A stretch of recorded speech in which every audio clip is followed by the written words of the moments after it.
This is gonna hurt. It's time for the Suffering Podcast.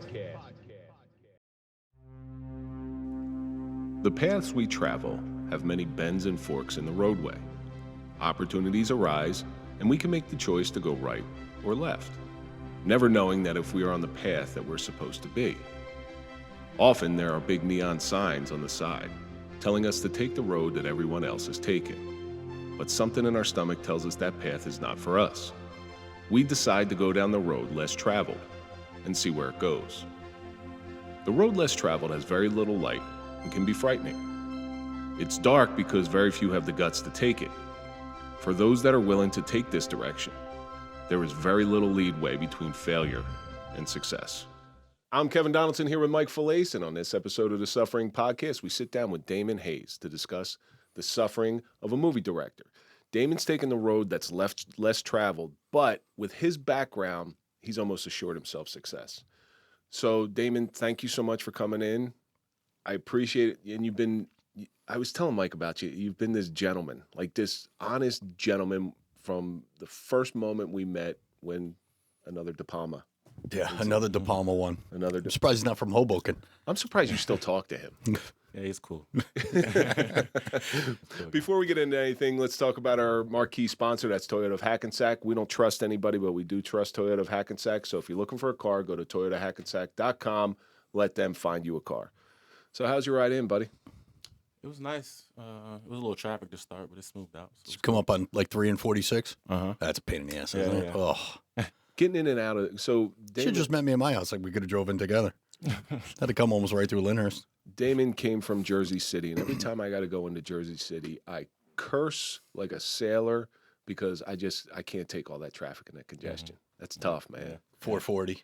Yeah, thank God I work remote, so I don't drive too much. Right? You work remote. You don't have to go out at all, and Yeah, I only go out for like groceries or to get a haircut or like something film related, which we'll get to. But yeah, They don't have a barbershop in there yet? that's a nice. No, They got that'd be about cool, everything though. but a barbershop. That's a nice segue in there. I just got there. Yeah. Just do movie directing We'll get to stuff. that later. So every week, Damon, we take a question from our audience.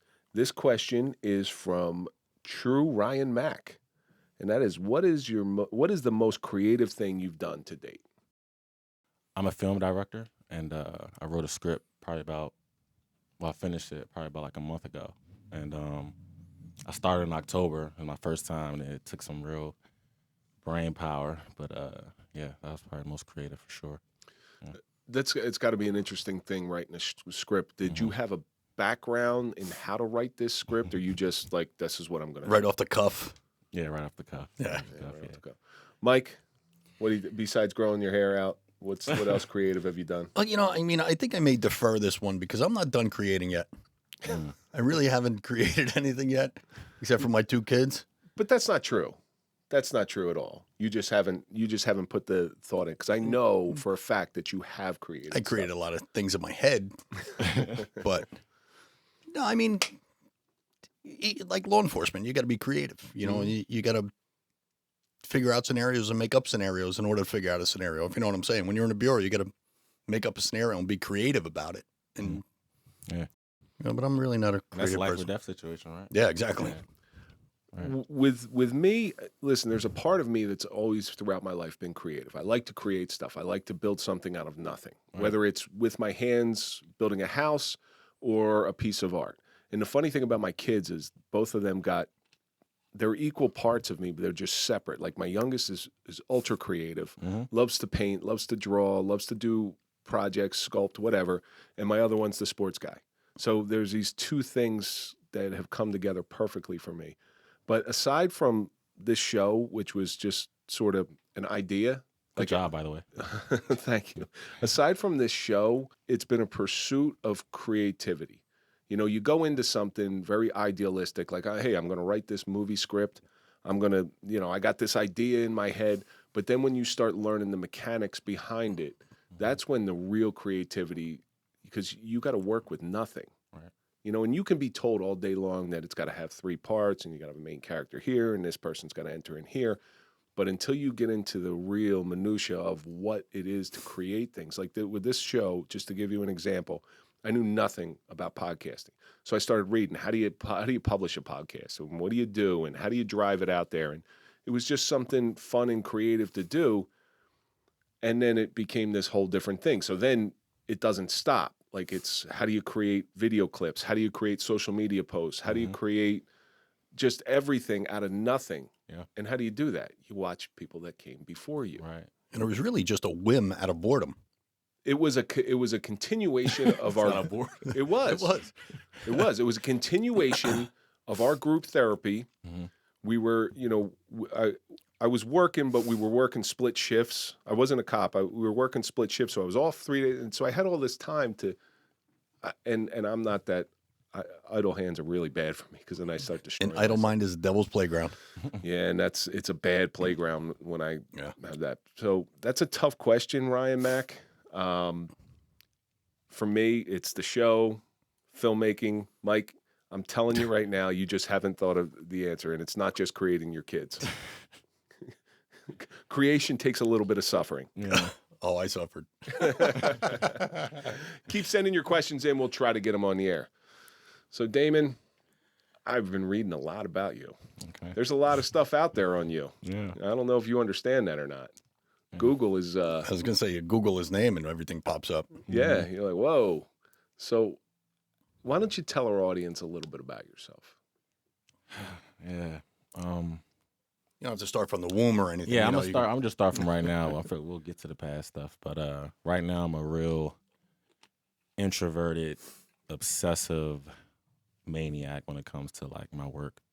I would say that's like me in a nutshell right now. Where'd you grow up? Maryland. You Maryland? Yeah, Prince George's County. And you came up here for college, I'm assuming? Yeah, came here to play football. Time out. Mhm. You moved from beautiful Maryland to New Jersey? Yeah. What's the matter with you? You went backwards. Yeah, no, that was the goal was to play in the NFL. So He came up to the banks of the old yeah, railroad. that was the best opportunity. Come on, man.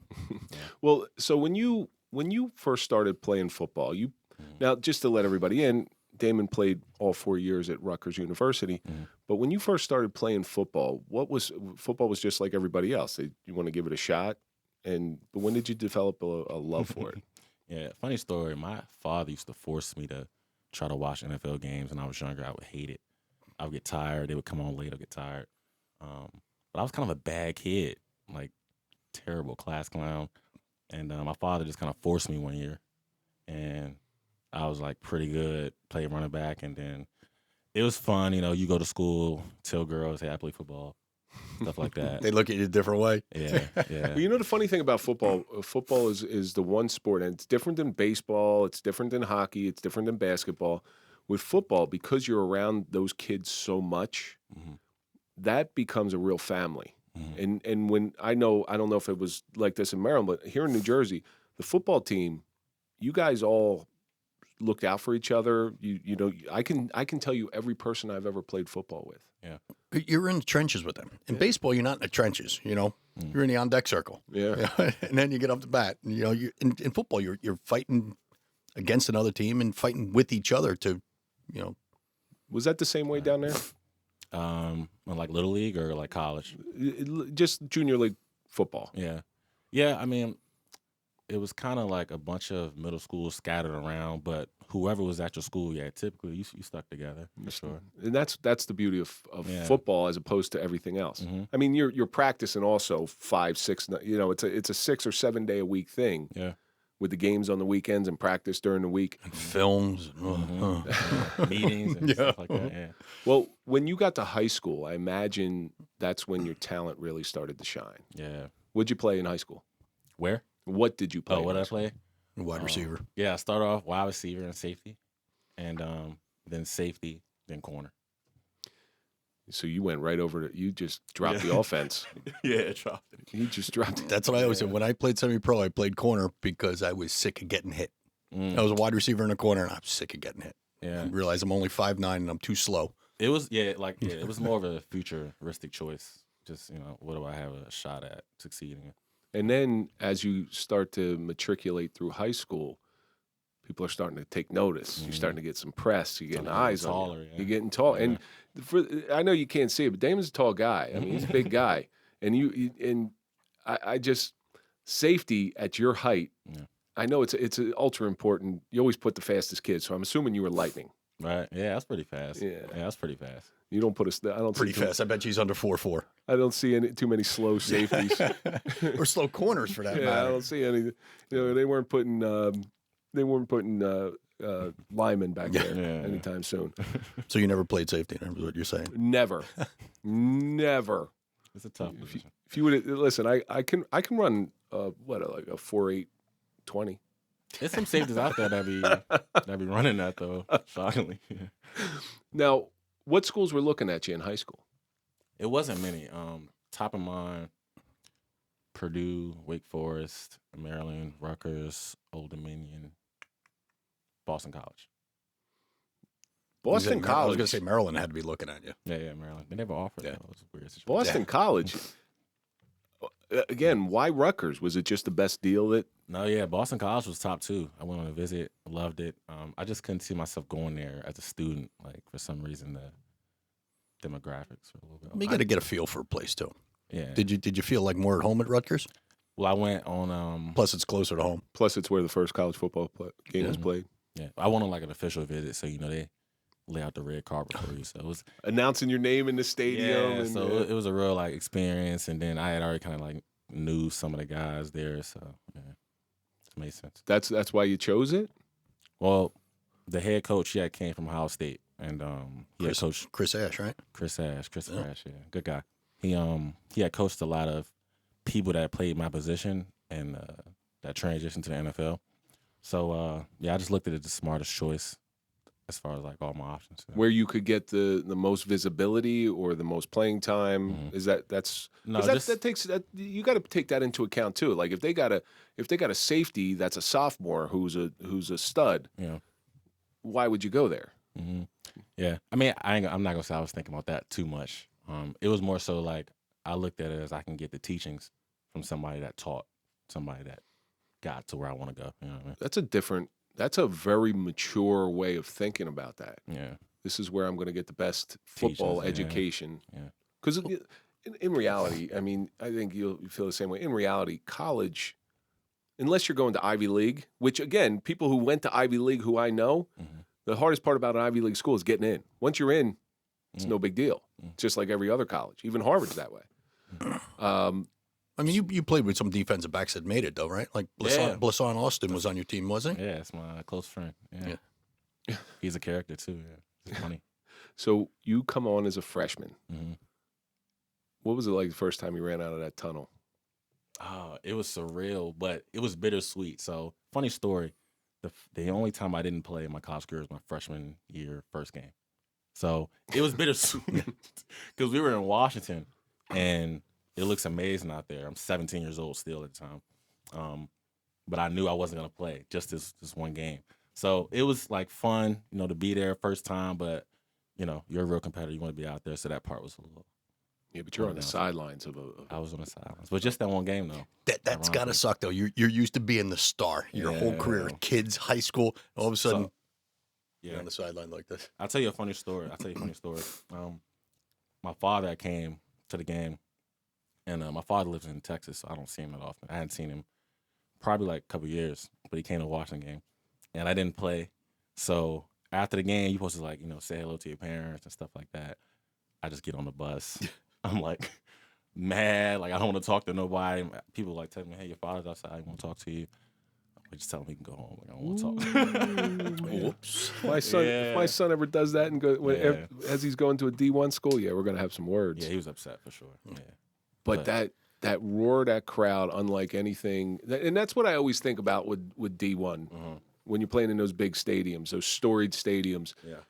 And you come out of that tunnel, and all of a sudden it's 20,000, 30,000 people, sometimes more than that. And I don't. Was it ever an intimidating thing to you? I'll be honest and say my first play was really intimidating. The first play, and after that, I was like, okay, it's just football. But the first play, it was like, there's people yelling. And the TV cameras are on you, and you don't really see those as much. But it's just the people. At least for me, my first game, it was like, wow, it's a lot of people watching. And I play corner, so you're on an island. There's a lot of eyes on you, So The first play. Yeah. So then, did your father ever get a chance to see you come out to the game and see you? Yeah, when they went down to Texas. Did he call it quits after that? Yeah. No, he came back. Yeah, Okay. for sure. We made up. Yeah. Did you get off the bus and see him this time? Well, out of your college career, what do you have one or two highlights that you are most proud of throughout your college career? Highlights. I know one. What? Pick 6 your freshman year. Oh, yeah. Come on, man. Yeah. Did my right. homework. Yeah. I almost forgot about that. Yeah, that was insane. Yeah, I was 17, and it just happened to. Okay, but yeah, that's one. How far was it? How long of a run was it? I think it was like 55. It was 55 and 2/10. That's what it was. 55, and you're running that hallway saying, "Don't catch me, motherfucker! Don't catch me! Don't catch me!" Because I was already shocked I caught it. I mean, it just happened, and I was like, "Oh wow!" Like, yeah, it was a fun moment. Well, you touched on something earlier, Mike. You go from this incredibly big fish in a smaller pond to a small fish in a big pond. And I know a lot of people don't transition to that very well. Mm-hmm. As a matter of fact, guy I played with, I played D3. All right. The guy, a guy on my team who actually ended up getting drafted by the Raiders. He was at a very, very big D1 school, and he was that small fish in a giant pond. Yeah. And he couldn't take it. So he came to a D3 school, and he shined. I mean, he really did. But he shouldn't have been playing in D3. Okay. I mean, this is a guy who held the NCAA Division III punt record for, I think, close to 20 years. I mean, that's how long. 20 years ago. God damn. But, so now you start developing this talent. You're playing all 4 years. Mm-hmm. It has to be in the back of your mind. I'm going to get picked up. Mm-hmm. So what was that like? Yeah, we're here to talk real authentic, right? Mhm. It started to get to me my senior year. It was nice junior year because you can't even imagine like NFL scout to like at practice watching you. You kind of know they're watching you. Yeah, that's why I'm a big like advocate of like checking in on your mental health because that was kind of like some of the negatives in my senior year, like just thinking about futuristic, like knowing every play there's a magnifying glass. And you want it to be like that, but when you never experienced that, you don't really know too many people that experience that, and then you just have it like in your face, like, hey, I just talked to the scout about you, like he want to, know this, that kind of stuff. Started to weigh on me a little bit. Senior. So you played in an era where social media was present, Mm-hmm. and did the team ever get on you about your social media? I wasn't really like a social media guy. I made a Twitter for football. Oh yeah, for like exposure, yeah. So I never had that issue. And I'm sure you had a huddle. Yeah, exactly. Yeah, but that's not social media. That's just highlights. Yeah, it's like currency for high school football. Yeah. Well, how out of control did it get? Because Mike and I grew up in an era where I don't know if you ever seen a movie called The Program. Did you ever see? I saw it a long time ago. A long I know time it's a ago. classic. That's the era that we came up in, and All the right moves. D1 would get out of control with their players. Like that was the days when NCAA violations were rampant. And then the players get these egos. They're already superstars before they're superstars. Yeah. Did you see that on the field? Did you fall into that trapping? A little bit.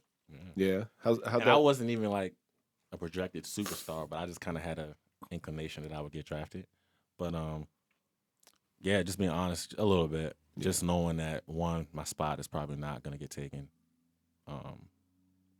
Just knowing that like from a schematic standpoint, what I do is pretty hard to like just not pick me up. So like, yeah, that kind of played a role for sure. But at some level, you have to have that ego. You have to. You have to know you're the best. Remember, so a friend of ours is a guy named Lee Rousson, played in the 80s on the Giants, and he played in the blue and gray game. And he got on the bus in the front seat, and he sat next to this guy. And the guy turned to him and says, "I am Jerry Rice.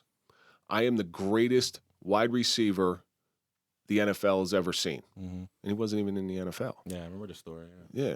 Oh, did you listen to Lee? No, somebody came and did a speech at Rutgers one time, told the story. Yeah, that's the truth. And Lee was sitting right next to Jerry Rice when that happened.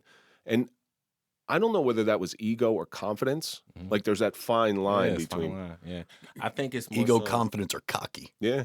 Yeah, I think it's more so like having a whatever you want to call it, ego, whatever, having it here and being able to like tame it to a point where it's like respectful to, you know, to a certain thing. Because at a certain point, you don't really need for it to be respectful too. Like, I don't know. I would have looked at the guy like, "Who the fuck are you?" You know? But he's But that's Jerry why you gotta Rice. prove it though. Yeah, exactly. You know? Yeah. That's why you gotta back A it lot up. of people that shoot their mouths off that are still walking the streets today that never made it. Right. In the NFL. Oh yeah, without a doubt. Who? Ricky Waters, was it? No, Was it Ricky Waters who was playing? Who played? He had his salary on how he did. Was that who it was? well, I don't even remember that.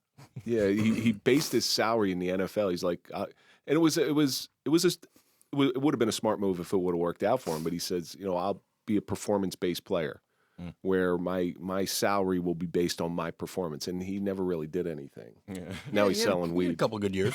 Yeah, now he's selling. Notre Dame guy. Now he's selling weed though. Notre Dame guy, wow, to that. Yeah, you stepped on the field with Notre Dame a couple times. No. No, you never did. Big Ten. Oh, okay. I went to Notre Dame for one game. No, it was Penn State. You guys play, right? Yeah, you played Penn State. Notre Dame Rutgers, 1992 or 93. Who won? Rudy. It was close. It was close. Notre Dame beat them 62-0. It was close though. I'm thinking the second. It's But fun. it's funny because a guy I went to high school with, his brother was the coach of Rutgers back then. So it was a good trip. Now you start getting into that senior year. How close did you make it to go into the big show? Oh, no, literally on draft day, my agent texted me. It was like, today's the day. Yeah, I was hearing at worst, 6th round. Yeah, so I was I was in good spirits. And how did it go? Didn't get a call at all. Didn't go. At all. And I can laugh, I can smile, do all that stuff out, you know, today. Had to be gut wrenching though. Yeah, That's I would say that's a field of dreams experience where you know your dreams are just this close to you, and then you just see them brush right by like a stranger in a crowd. Yeah. I would say that was probably number one hardest day of my life. And it was one of them days where it's like it took a few days after for it to like settle in.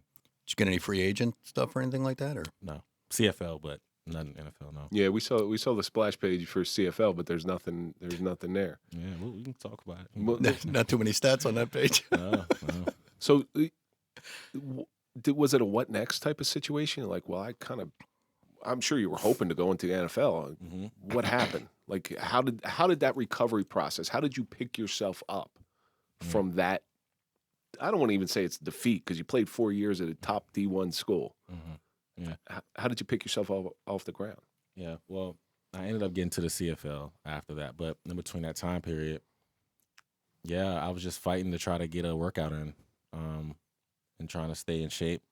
And I had a period where you kind of somewhat lose hope, like nothing's gonna happen, and you just kind of stop doing things. And had that period, and yeah, eventually just something clicked. My mom was talking to me like, "Hey, like I don't think it's over," so I just start training it again. And usually when my mind is on it, that's when I can do it. So I just got my mind back fixated on the like number one dream that I used to have, and the CFL. That was the next thing. But then there's like another life after that. That was So what went on with the CFL? yeah. Oh my God. So I played corner my whole career, safety, nickel. But basically, when I get to the CFL, they put me at linebacker.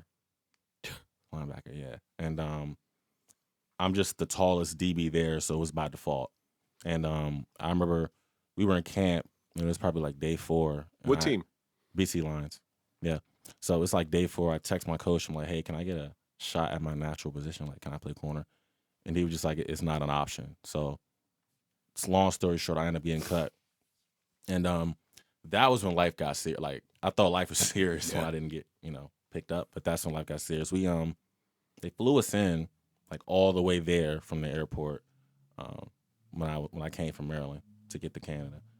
But I had to leave the next day at 6 a.m. on a van, like 4 hours to the airport. And it's like 6 of us in this van packed up. And I'm looking outside. And you're all cut. We're all Everybody cut. on the van's cut, so everybody's probably not the most talkative person in the world. It's funny though, like it's a lot of different personalities. Some people are like optimistic. I'm like a realistic person though. Like the CFL, for the fans that don't know, that's like your second chance at the NFL. So for me, I told myself growing up, I would never be that kind of guy where I didn't know when to move on to do something else. So for me, that was the point where I was like, all right, it's time to like grow up. But I remember looking outside and just being like, we got to figure something out, get creative. Yeah. Now, when you were at Rutgers, did you take your schoolwork? Like, did you graduate and everything, or were you just saying, I'm going to the NFL, I don't have to study? Well, I took my schoolwork somewhat serious. I didn't have to pass, but to your second point, that's how I was thinking as well. Yeah. So you walked, you graduated. Yeah, I graduated. Yeah. With a degree in? Bachelor of Science in Labor Studies. So the best thing in the world about playing D1 football, that in my mind, you got your education paid for. Yeah. So, no, you didn't? No, I said, okay. Oh, okay. So, I was going to say, okay, did they change the rules? No. Because that right there puts you ahead in life. And True, at the time, you don't see it because you didn't get your dream of going into the NFL, even the CFL. Mm-hmm. But you understand you got a 4-year degree Yeah. from a top university for free. Yeah. Yeah, but see, now they got NIL money. Mm-hmm. Name, image, and likeness. Yeah. These guys are making money hand over fist. Yeah, that's why I said okay. I feel like there's a lot of perks to that scholarship. I mean, listen, I get what gas, you're grass, or ass, nothing's for free. I get that. I understand that. But that is, so you didn't fail.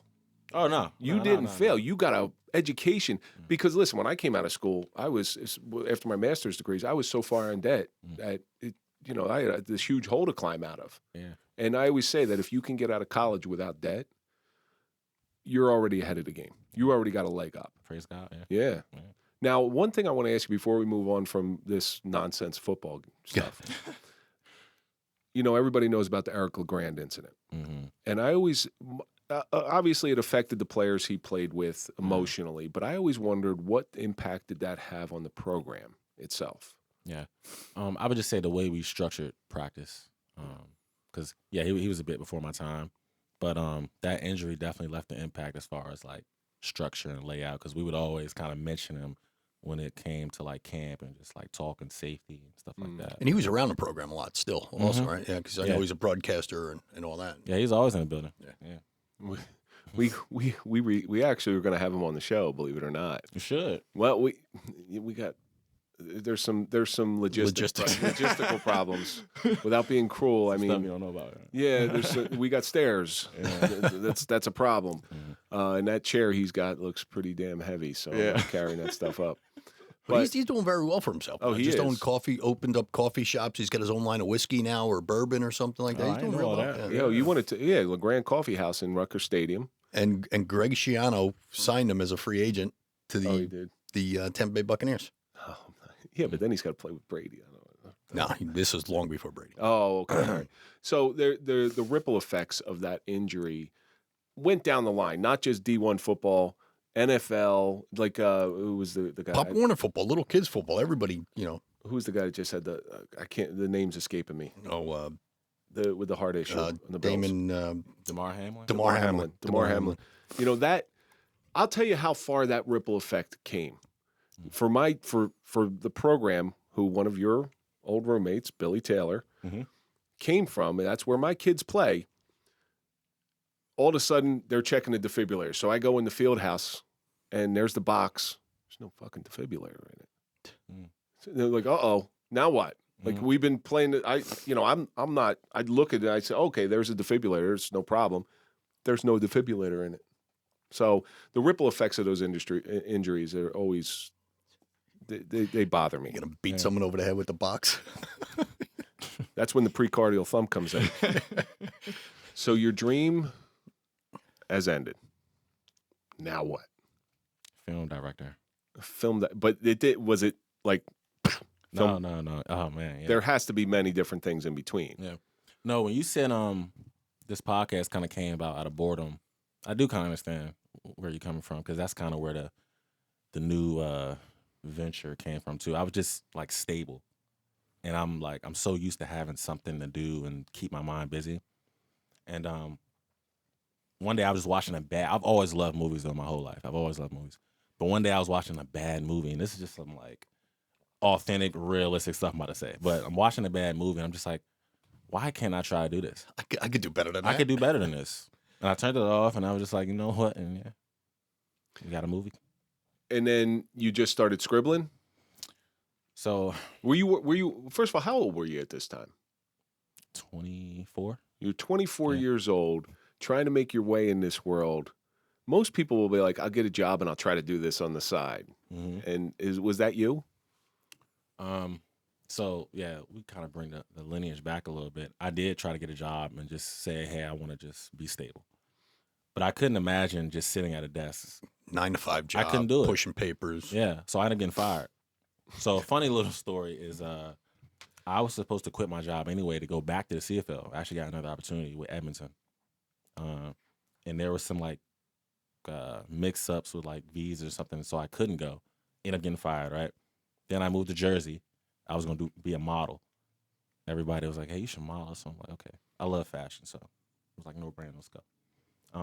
Couldn't get to New York. I'm in Jersey City. Got a new job, get fired from there. I just could not do it. I was like, there people that work remote, right? I'm like, they have to be like faking this. There's no way they're at home working hard. But Remote work is by far the hardest work. because you have to stay focused. And that's like if I had to walk past a faucet that's leaking and I'm working remote, guess what? I'm not doing work. I'm going to fix the faucet. Yeah, I can't do it. it's hard. It's hard not to detour. So that's why I have to physically go to You hear a job. the ice cream truck go by, the bells jingling, you run outside. But I love my remote job now though, because I get to divvy off and do what I really want to do. Right. You need the freedom. But You have to. you built a lifestyle around that. For sure. Around that job. So when you first got I'm going to do this. I'm going to do a movie script. I'm going to write this thing. I can do what these people can do. Your first toe into the water there. Mm-hmm. When did you hit the reality of like, oh shit, this ain't that easy? First time trying to write, because writing a script, you have to have like different characters. So if you're the sole writer, you have to literally be thinking in different mind frames at the same time. Put yourself in people's shoes. Positions at absolutely. the same time and have them bounce off. Because a lot of people have co-writers, so it'll be two people. But that was a big wake up call. But it was fun though. I was like, okay. And then how did you immerse yourself in the learning process of it? Of writing, Just writing a screenplay. Yeah, writing. Well, it was more so I had to just have that moment happen a couple times, and then okay, let me just really just try to squeeze. And it just got better and better and better, just over time. Well, your first draft. Mm-hmm. How much? The first draft surprisingly wasn't that bad. Really? Actually, yeah, it wasn't that bad. It wasn't. It was like more formatting issues, but storyline and plot, because I just know movies. It wasn't that bad. Yeah. But then it's trying to get it in the right hands, right? Yeah. That's where the difficulties come in. Yeah. So I think I told you earlier, I'm actually meeting with a producer tomorrow. Mm-hmm. And that's the right hands for me right now. So yeah. Well, if you need some muscle, you want us to rough them up a little bit. we know people. Listen, you're going to give Damon this deal. Well, you had a big Rutgers graduate that was a big actor too, James Gandolfini. That's right. But he's not around anymore. You can't lean on him. Yeah. Just don't go that direction. Have a heart attack at 50. It's just not a good look, especially in Italy. But how many times did you have to put this in front of people? Well, let me back up a second, because you got this beautiful script written, and I guess you got to be careful. It's your intellectual property. Yeah. So when you hand it off to people, do you make them sign an NDA or something like that? Yeah. So I got it copywritten. Oh, you did? Yeah. That's smart. Yeah. See? Someone take your idea and run with it. I went to a networking event in New York City, and this Italian guy actually told me, he was like, yeah, that's like first thing, get it copywritten. So, yeah. Well, there's several different ways. I mean, you can do through the official copyright, but I think these days intellectual property falls under if they can prove that it was your idea. Mm-hmm. Even back in the day, they proved that movie ideas were thought up in another way, and people sued and got rights and stuff like that. Because that happened to Matt Cox. Yeah. So one of our friends, he's a criminal. He calls himself a criminal. He was actually number 1 on FBI's most wanted list, but he started writing when he was in prison. Yeah. And what was the movie? War Dogs. Mm-hmm. So Matt Cox wrote War Dogs while he was in prison. That's your friend. That's friend's a loose term. Associate. He's the only guy. He's the only criminal who I know, and we know a lot of them. He's the only criminal that I know that I'm genuinely afraid of. And Matt is like a slightly taller than a little person. I mean, he's a little guy, very unassuming, very meek. That's exactly what I was going to say. Unassuming. He's very meek, but he will rob you blind and have you thank him for it because he's a financial genius. He just sort of figures stuff out. Finances. Okay. Yeah, so I had a totally different picture in my mind. No, he's not a thug. Mortgage. Okay. He's not a thug, but he defrauded. They don't even know how much money he stole, but they think it's upwards of $50 million From the mortgage business. And then when he went on the run, he developed a way to make fake IDs and fake identities, and then he would call the people looking for him, the FBI looking for him, and say, "You never catch," just taunting them. Have you seen Catch Me If You Can? Of course, Yeah. that same Sounds like that, James Abagnale. Mm-hmm. Yes, very very similar, Yeah, very similar. And he was on episodes of Locked Up or not Locked Up Abroad. What was it? One of those criminal shows on TV. But he's an interesting guy. But he's the only criminal that I know that I'm genuinely afraid of, because I walked out of his house. We did his show. Him and I walked out of his house. And I checked my wallet. Listen, we've had mafia hitmen in here, and I feel more comfortable around them than Matt Cox. Bold. 100%. 100%, because I could see those guys coming a mile away. This guy you'll never see coming. Like while he was on the run too, he went to traffic school. He flew out of the country. Like he did. His life's insane. Yeah. But it's that ability to pivot and turn when necessary that I think is your gift. You had this very broad dream, and it seemed like a reality. Like it's not like you were far fetched. You were not that little league.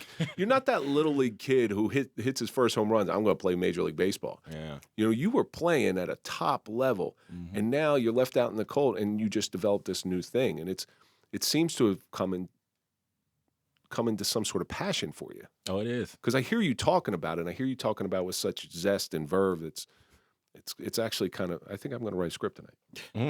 Yeah.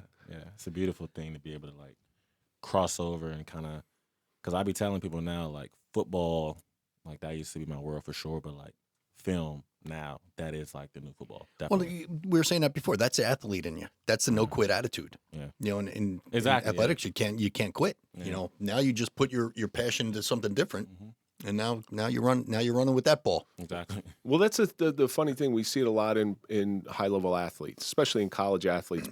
So if you get to the college level in athletics, you're coachable. Okay, you will learn. You're a sponge. You know how to take direction. Yeah. And that usually carries on into the business world. So did you have any mentors trying to help you along, or were you just all on your own? With this right here? Yeah, with the film making. The creative space is not really as collaborative as you think. But it makes sense though, because it's such a delicate form of art, seriously. So no, I mean, I have a few that help, but there's always to like a certain extent.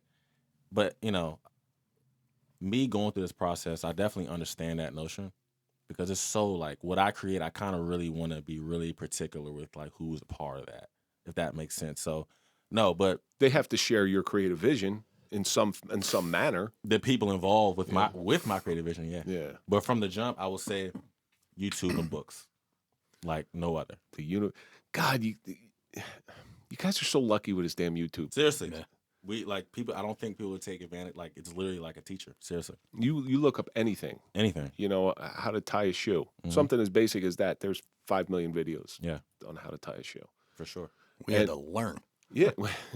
You had to go to the library and read a book about it, and now you can actually watch a video.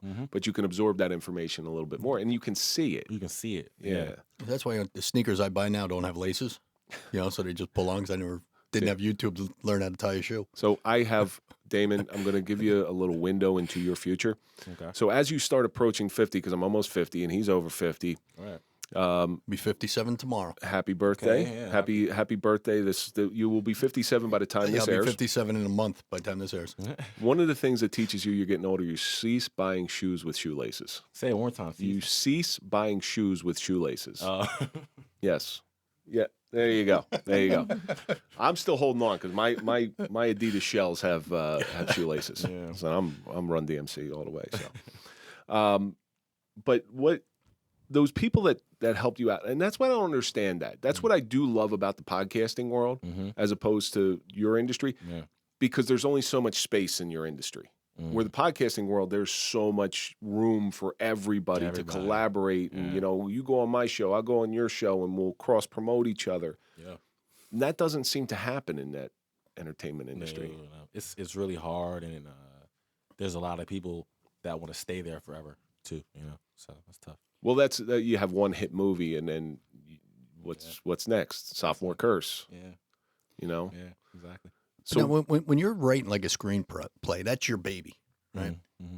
Is it almost like a micromanaging thing where you don't want anybody to put their hands in, or you just want to do it yourself, and then there comes a time when you ask for help for someone?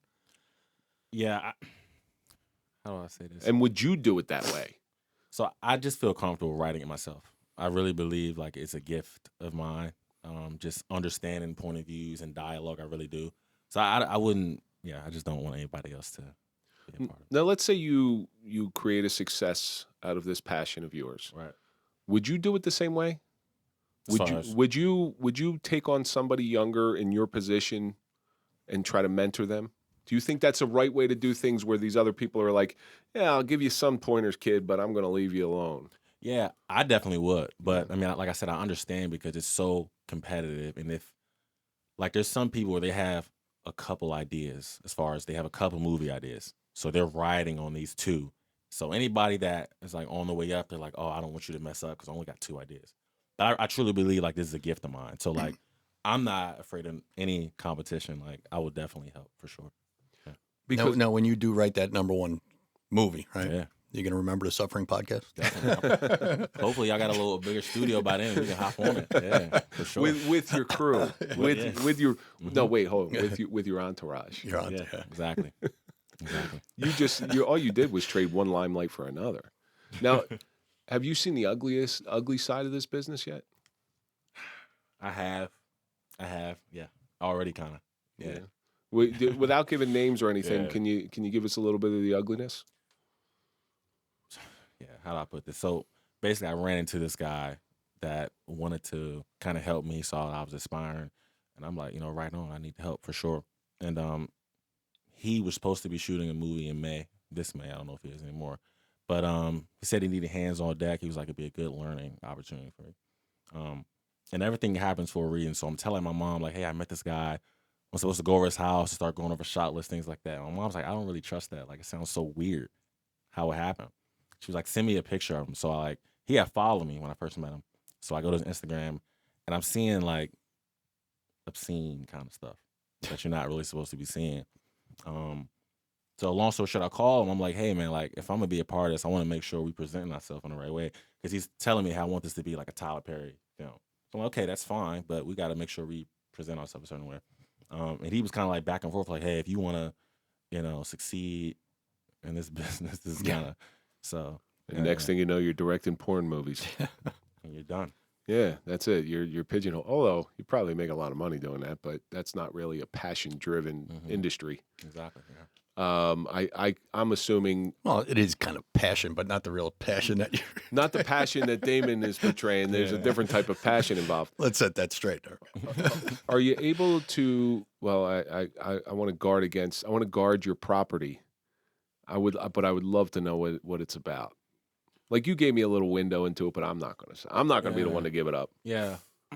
What I can kind of say is, as far as pot, you have a woman who is pure-hearted. You have a person who's pure-hearted, sweetheart, who just gets kind of pushed to the edge. And, there's some people where they get pushed to the edge and they go to the other side, or they get pushed to the edge and they, like, just curl up for life. So she takes the path of just seeing what else is out there, seeing what else is out there in the world, right? And she loves it. She gets introduced to a world she never could imagine.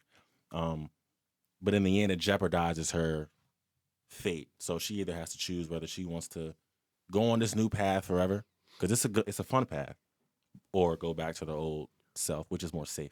This sounds like a Reese Witherspoon movie. Yeah. It's pretty deep. I can't wait. That's pretty cool, but that's kind of what your path is, right? Yeah. You could have curled up and died. I could have curled up. Yeah, absolutely. That's just changed the male to the female and just whole new demographic that's in there. The star's name is Damona. I kept the little synopsis PG-13. It's a bit R-rated. So Okay, all right. All right, sign me up. Yeah, somebody's getting laid in there. Now, Did you ever think about writing like a sports related movie? Since that's like your background? yeah, so I plan on making 100 films. Okay. Eventually, I'll get there. But I don't want to just start off like Damon Hayes, ex-football star. He's coming out with a sports movie.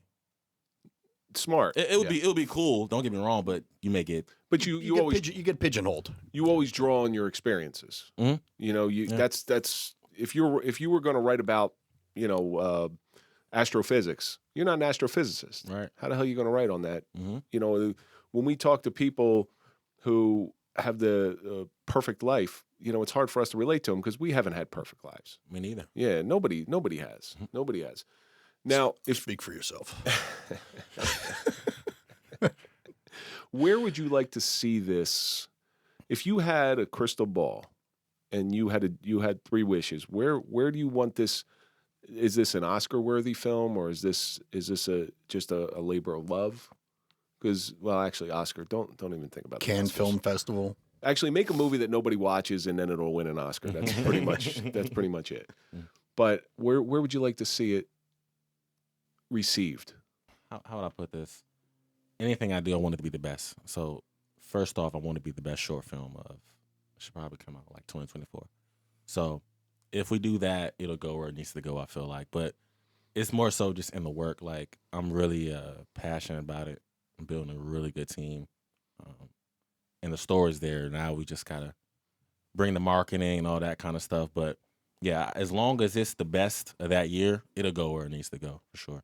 The one thing you have working for you is the many outlets of distribution. Mm-hmm. It used to be you got to get picked up by one of the studios. Yeah. But now you have Hulu, Netflix, Yeah. Amazon, and you have all these different streams of success. Yeah. I mean, the movies that these places, they're getting top A-level stars. Mm-hmm. Yeah, and it's kind of it's bittersweet for a person that loves going to the movies. I used to love a new movie coming out and going to the movies, but it's dying out. But it's a good thing though for us because we get more from the streaming. I went to the movies last week for the first time in probably 20 years. I do First time in 20 part years. of the problem. I do disagree with Yeah. I disagree with you in one respect. Okay. So I took my kids to go see. I hadn't been in the movies. I'll tell you right now. I went to go see, like the day after my shooting, I went to go see a Seth Rogen movie, and I hadn't been back to the movies after that. The first movie I went back to see was Maverick with my kids. Okay. And then I realized, I'm like, oh yeah, I used to love going to the movie theaters because it's an experience. And while people are sitting home and Netflix and chilling, Mm-hmm. I do believe people will get reintroduced to the theater because there is literally nothing like sitting in a movie theater. Can I ask how? How do you think they'll get there? I just think people are going to get tired of being trapped inside their houses. No. I really do. But when there's something good, and now the movies that that people go out and see, there's a draw to them. They're like, so you've watched movies your whole life, and there's movies you were like, I want to see that in a movie theater. Mm-hmm. And that's where I think where every movie or film director, movie maker, screenwriter, that's where they want to have that movie where people have to go see it in a theater. Yeah, it's hard. You know why? We're competing with technology, and it just keeps advancing, keeps making it easier and easier. And the thing is, too, the movies are so expensive these days, too. And that too. Yeah. So again, the tickets for Maverick were $14 a piece. Mhm. Do you know what I paid to go see Return of the Jedi in the movie theater? I can remember it. $5.25. Where was this? This was 1983. Oh, okay. Return of the Jedi. This was Return of the Jedi. This is 1983. This is like a couple weeks ago. No, this is 1983. Yeah. So $5.25 to go see Return of the Jedi in 1983. You used to be able to take a girl, back when we were in 83, we were like in our dating days, we were in high school. You could take a girl to the movies for $10. I heard. Bro, I was 9. I was a junior and senior in high school in 83. I was 9.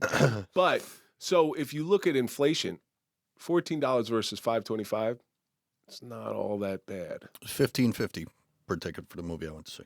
Yeah. Oh, you went to one of those special ones with the recliners. Oh, with the reclining You want seats. popcorn? And, yeah, popcorn. Yeah, Forget it. Well, forget about it. Forget about it. I suffered from popcorn overload for 3 days after that movie. Are you kidding me? You go to the movie theaters with cargo pants on. Always.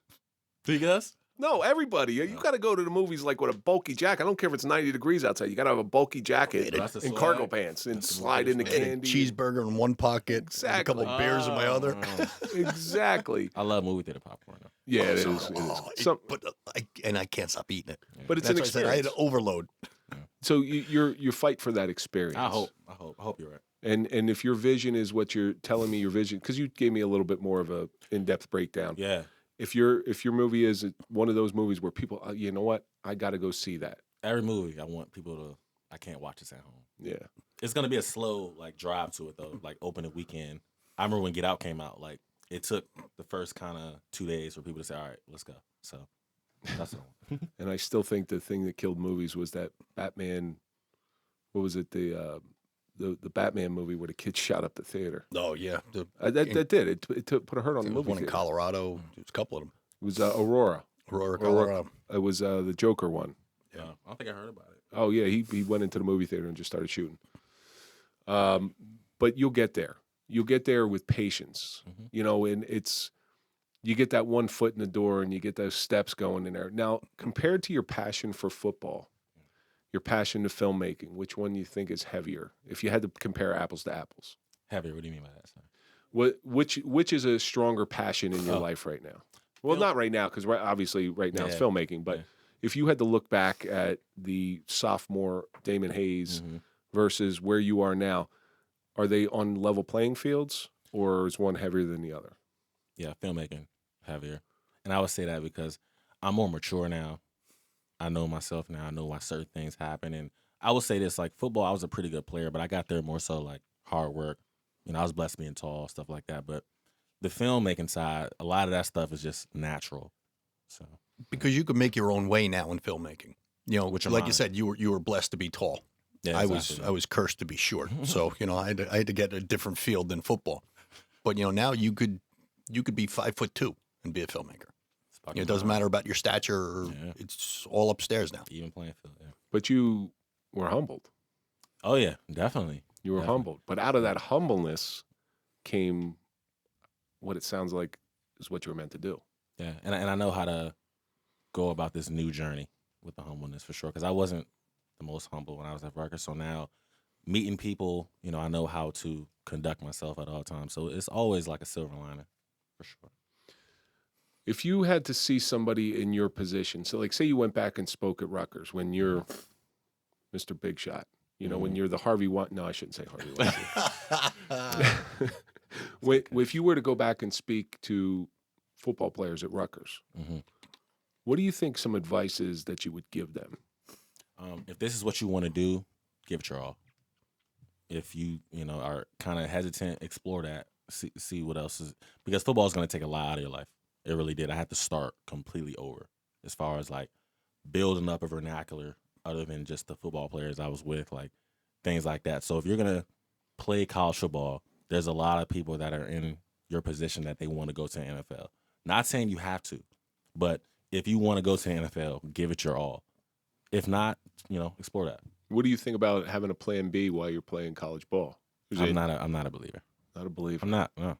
I like that. I truly, because my story, I always went at it with this is my plan A, and literally up until draft night, you know, it was. So yeah, I'm not a believer of it.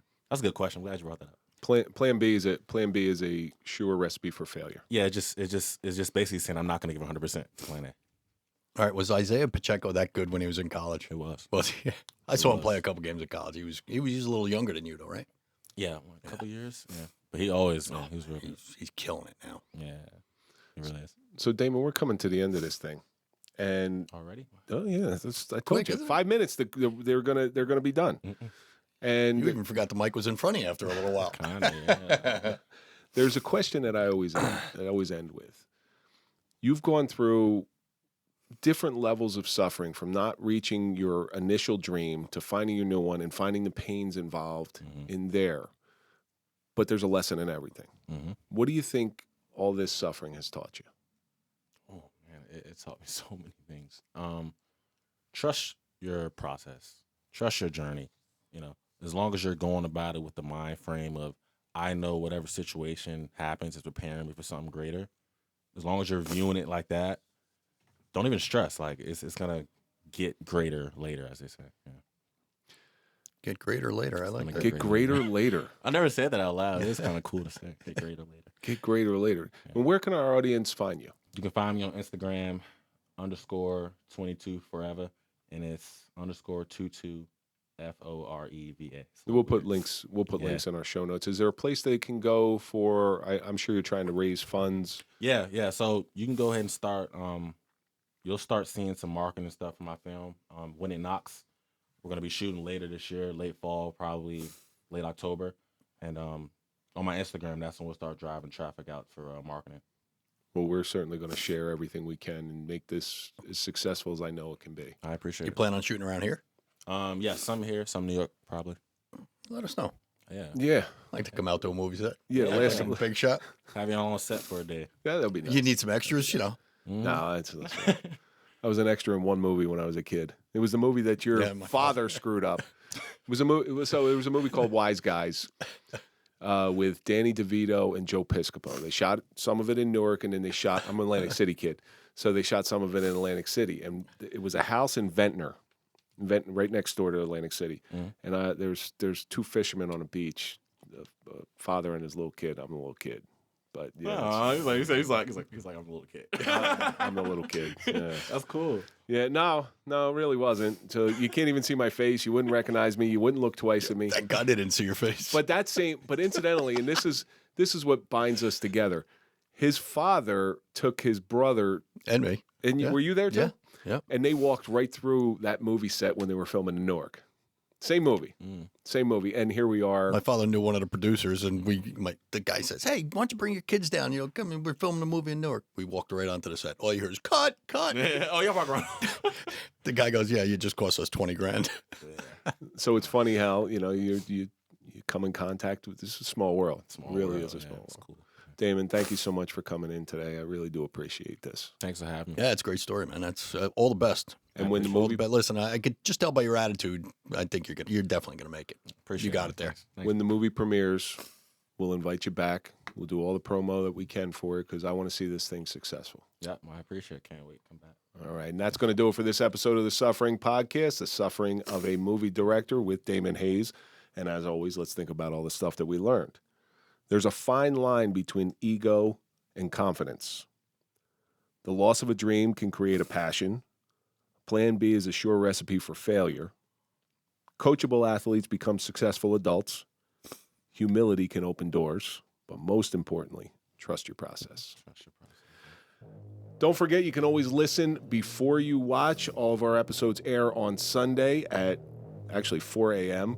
If you want a nice free digital, not a free, I almost said free, digital business card, go to popple.com, put in TSP20 for a 20% discount. Don't forget to follow us on all social media, TikTok, LinkedIn, Facebook, Instagram. Follow Mike at Mike_Failace. Follow me at Real Kevin Donaldson. And, of course, follow The Suffering Podcast. And we will see you on the next episode. When they're following us on YouTube, though, comment. Yes, comment, because we do read them. I read every single one. Comments, good, bad, indifferent. We read every one of them. And don't forget to hit the bell to get notified of all our new content. We got 5 pieces of new content on YouTube every week. Please subscribe. We're on the race to 10,000. And we're going to see you on the next episode.